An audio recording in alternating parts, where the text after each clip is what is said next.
This is one final quicko video that I need to do. Been getting a lot of responses to the new camera setup, and so I thought instead of just trying to write everybody, Mr. Pete this morning asked me what kind of camera you're using, and I wrote him a long dissertation on what camera I use, which is under, if you want to see it, it's underneath part 5 of the pattern making. You can see the reply there of what it is, but I just thought I'd do the video anyway because I'm loving doing videos with this new camera. But I still got a lot to learn about it, getting the settings and all. I got a couple of lights set up over here because this side is a little dark, you see, and I need to get the lights and so on, but I'm working on that, getting the settings done. I got a monitor down here. It's a little 15-inch flat screen monitor. And I got to remember to keep looking at the camera, not looking down here. Say I'm looking up here. So the secret to that would be to bring the camera up a little bit on the same level, or right underneath, make a bracket right underneath the camera, so I'm looking at both at the same time. The second thing is they want to know what kind of camera it is. Well, it's an HC X920. It's a Panasonic HC X920. I think I mentioned that in one of my videos, very first one I did. I'm also using a Beach Tech model XL. Well, I have to find out what that is. But anyway, I'll put it at the bottom of the screen for you, and that's for the to convert the 3.5 millimeter jacks, which looks, shouldn't have done that. Looks something, you know, like small jack, to XLR, which is a professional jack. Which, if you look up XLR, you'll find out what the purpose of it is. It cancels out static. They want to know how you get the sound so good. Well, I'm using that, and then I'm using this. Like, I didn't put it in my pocket this time. This is an Adston WM Pro wireless transmitter, and the receiver's on the other end. Of course, it's got an antenna, which I don't need right now. But the one video I did on the St. Louis Museum, I wish I had this camera then. I might have to go back for that reason to redo it. But I had to have the aerial up for that. The other thing with this camera is it has a wireless setup. Everything got to be wireless, remote to your phone. Well, a phone ain't a phone anymore. But anyway, I've got the Lumia 920, and I can get, or this is a 925, I can get the picture that I'm looking at, the monitor right there on here, and then I can control everything right from here. Now, the one thing about it is that, well, another thing about the mics again, I'm going to put a shotgun mic. I'm going to use a Rode, R-O-D-E shotgun mic. Now, I got to give two people credit for me buying this camera, and hopefully it'll see this video. One is Graham Houghton, and now Graham Houghton did a video on some technical museum over there in Manchester, someplace over in England, and he did like a comparison between 2 or 3 different cameras, and the HC X920 and the older 700 version, and then an XLR, which takes pictures and video, and he did all of those. And the HC X920 was just superb clarity. And when I first did my first 2 videos, I noticed that it wasn't as sharp as his, so I wrote him, and he wrote me back almost immediately. And he said that, well, you got to bump it up a couple of points on the sharpness. And then, you know, YouTube, they downgrade them, so you're not getting the full quality there. And I really haven't messed with that too much yet, but I will eventually. But I'm quite satisfied with the quality. And the other guy was Mark Spooner, who went through a lot of the different techniques about how to set up the camera, and he went over, showed the screen and set it up. And he mentioned some things about, if you're going to use automatic, don't even waste your time watching my video, which makes sense because I'm using a manual mode now, so I can set. Most professional photographers will set the thing manually. If you want to get automatic camera, that's a point and shoot. That's a consumer type camera. Get that camera. Don't bother with anything else. This one here is what they call a prosumer. Well, it's like pro and consumer together. And It has some drawbacks. There's no question about it, and it was mentioned on the videos, and I'm seeing now what it is. The one thing is that you can't plug in the anything in the camera without opening the screen. That's one thing. So the screen has to be open, which I use anyway. Now, if I flip the screen around so I can see it, I don't know if I got a setting right or wrong, whatever, but it's a mirror image. So if I flip it around, my left hand here will be on the right. Now, what genius was that? Okay. Secondly, when you flip it around, you don't get any of the settings there, so I can't see whether the mic is working. Now, on my professional version camera that I had, a big heavy-duty 5-pound camera you're carrying around, and uses a mini DV tape, but it wasn't HD. It was standard, and it was a 4:3 aspect ratio. So, but you could convert it to 16:9. But when you did that, you lost a lot of quality. And then the other problem was, I had my computer upgraded to super high def, and when I did that, the picture's absolutely superb. But I couldn't render my other camera into that mode, so prompted me to get. That's why you hadn't seen too many videos coming out of me in the last year. So I mean, I did them. They were kind of crappy, and I was really embarrassed to even put them on. But the new camera actually works super, and it's very light. I went to Mr. Spooner's site, and he had the handle. I bought the handle. I made some adapters myself. I got to make a few more, but it makes it look professional. I put the hood that he recommended on there, and if you go to his, if you Google his or put his name in the search, Mark Spooner, Spooner Studios. If you put that in, he'll come up with all his videos about this camera and other stuff. And you look for it, you'll find it. Graham Houghton, the same thing. You look for the technical museum, I think it is, or whatever. And he was real helpful. And those two fellows there really were the inspiration for me to buy this camera. I mean, I looked at the Panasonic. It's not a biased. It's kind of like, you know, hey, buy my camera. It's the greatest. You know, of course they're going to say it's the greatest. They're making them. But here's like an unbiased opinion of what the cameras are, and everybody highly recommended this. These guys are using this professionally. So I still feel that I will be getting a professional camera again when they drop down a little. When they get to about $1,400, then I'll get one. They're right about $2,500 right now.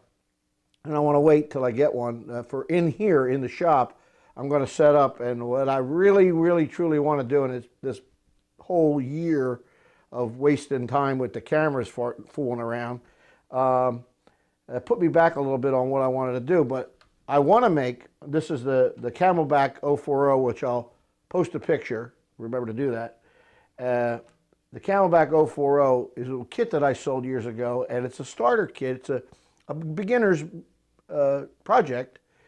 It's you get you into the 1.5-inch scale. It's a nice engine. It's got great casting, great designing.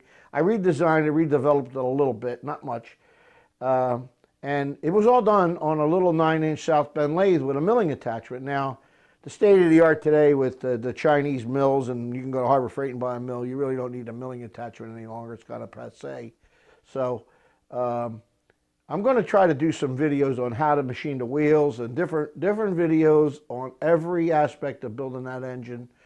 With the exception of the boiler, which I won't do for liability reasons. I'm going to probably hint around at it. But I would like to make it eventually into a DVD that you can actually buy for use with the castings, you know, with the with the kit. Now, there's a pro and con about that. I mean, I'm not really into selling videos. I'm not really into that. I'm really into selling my products, Mercer Locomotive products, and that's why I do the videos. So I'm a little bit on the picket fence about that. But one thing I will be doing is all the drawings will now be upgraded to a CD version, and you can buy a CD version. Now, if you want to copy it, fine, copy it. Who cares? I mean, VHS tapes did that years ago. Yeah, copy it all you want. Do whatever you want. And the reason being is they kick beta right out. So hopefully that's going to help me with all my products, and I plan on doing that. But now that pattern is completed. It's all done, painted. Put my name on the side. Always remember to do that, and always identify it to help the guys at the foundry. And they're not idiots, but it helps them. Put 1418 flask on there, iron, because that brass, they do brass and aluminum as well there, which we'll talk about another time. But A5D, which is the code name for it, which my list up on the wall there, which is now crossed off. So everything you see crossed off there is made. Now, the ones up between those two setups over here, this is all the cylinder stuff and a couple of other little pieces here and there. So when I get these done in the next several months, which I'm going to do a video on how to do the cylinders, all the way down, I'll have it all the way down to here.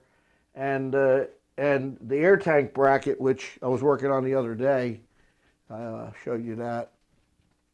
The air tank bracket, the two halves, that's one piece. And then the air tanks itself, which is going to be an interesting video because there's what they call an inset plate, and I'll explain that to you when I make it, how to do that. So that'll take me all the way down to here. This will all be knocked off. And 1, 2, 3 patterns there. Smokestack is going to be an interesting one to do. Smokebox front's another inset plate. Blast nozzle has to be bronze. I'm not sure what I'm going to do with that. I might have to put 4 or 6 on a match plate and get them done. And then the tender support brackets, and then the front beam and the rear beam. Then the whole thing down here, the set of tender trucks, is a whole complete other item because they're used on many different engines. So you can use it on a Mogul, Allen Mogul. A lot of people use them, and that'll take care of the whole entire setup. And then now what I'm going to possibly do lost wax casting, which I'm looking at doing, and I think I probably will. And by the way, I met a guy we're on a Chaski forum, CHASKI. I'll put that up too. I got to remember to do these things. Put that on the bottom so you can get on the Chaski. There's approximately 10,000 people on there, and I'm one of the contributors, regular contributors on the Chaski, which I post a lot of these videos on. Has to do with live steam trains and live steam in general. And then they have some other forums on there, but the main forum is live steam. And I met on there a guy that he found me through Googling me or something, and he's only down here in Delaware, and he's going to help me with setting up lost wax casting. I don't want to mention any names or talk to him about it until I talk about him, until I actually meet him and so on. But hopefully we'll be able to do a video and learn about lost wax casting, which I'm very excited about. The other thing I'm going to be doing, and I'm going to do videos on now, is powder coating. The two things are, what I found out about videos are on YouTube. I do learn from the videos. However, and I don't want to put anybody down now, that's why I got an admiration of Mr. Pete, because he talks and explains things. He doesn't show his face too much, but he talks and explains things to you. Keith Fenner is another guy. He talks to you and you feel like, that you're learning something and somebody's instructing you as like a teacher. But then there's some people, I couldn't even tell you what the sites were, but like Lost Wax, for instance, I watched at least 10 videos, and not one of them really explained, hey, this is the kind of investment you use, this is what you put in it, this is what you do. They just playing some kind of ballet music and some other nonsense, and it gets boring. I actually fall asleep during them. So one of the reasons why I kind of rant and rave and do all this kind of stuff, it gets you attention. Gets you the attention, and it keeps your attention. And you're not falling asleep on my videos, and some of the people have commented about that, and I appreciate that because that's why I do it. I got to bring my buddy Charles Nelson Corrigan back. Everybody's requesting, where the heck is he? Well, he's back home in the closet again, so I got to go get him and bring him here, and I figured out a way for him to talk, so hopefully that'll work. And so we're moving along, and now we're going to see videos coming up, quickly because of it's easier to render them. I can produce them much quicker. I can edit them much faster. I've got a great editing program. You can use Sony Vega and all that other nonsense. But the best one, I believe, is Power Director and CyberLink Power Director, and I use Power Director 12 right now, or 11, and they got a 12. But I had Power Director 9 originally, and then I upgraded to Power Director 12, and you could do all kinds of things that I hadn't even learned yet. That's the camera thing. I hope that's cleared it up for everybody. I want to get another camera.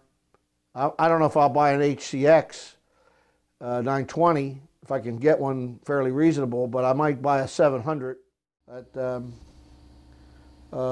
that's about it. Pattern's done, ready to go to the foundry.